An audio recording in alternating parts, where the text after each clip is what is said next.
Good morning again on this lovely Friday.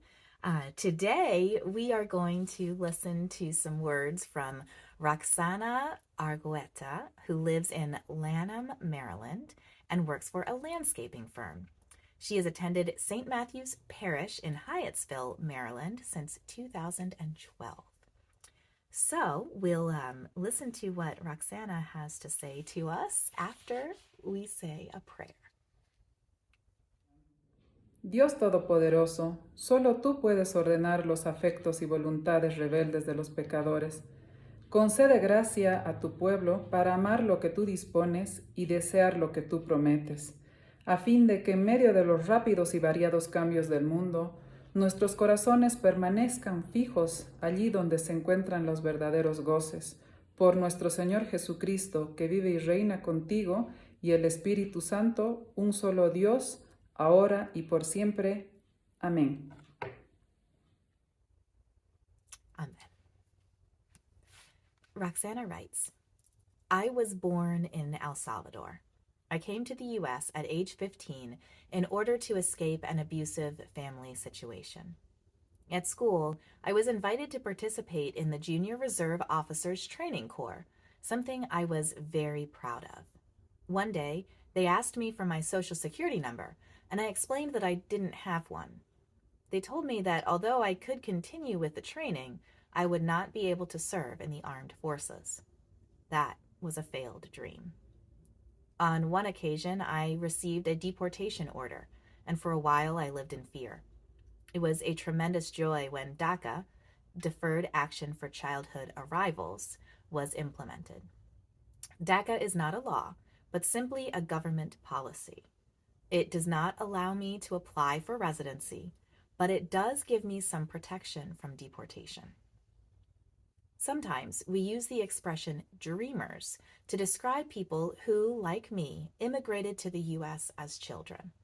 It is estimated that there are over 1 million dreamers living in the U.S. One of my dreams is to resolve my legal situation. Another dream is to travel with my 3 children. I want to take them to Greece, Sweden, and El Salvador. I've been living in the U.S. for almost 20 years, and I have had experiences that show God hears our prayers.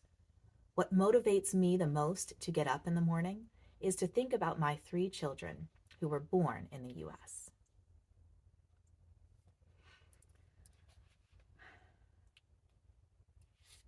It is so powerful to hear stories like Roxana's,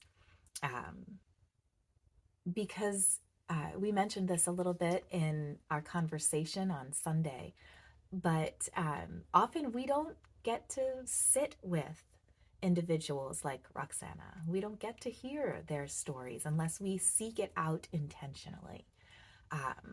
And that can lead to misunderstanding, misguided notions about immigrants, about dreamers, about any one particular group of individuals, when we don't get to hear these stories. And here is a woman who has real dreams and lives a real life and has real children and is a person who has value and importance in this world.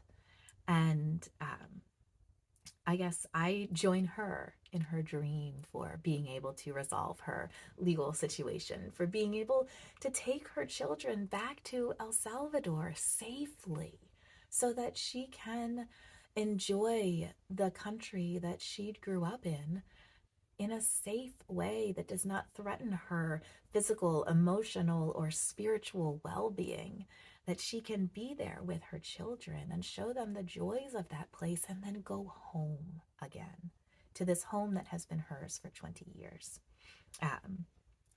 So today, I suppose my own takeaway is just to listen to stories, to hear what people have to say and to share about who they are and where they've come from. That's important work to do. Okay, I'll see you tomorrow morning for our wrap up and our going forward work.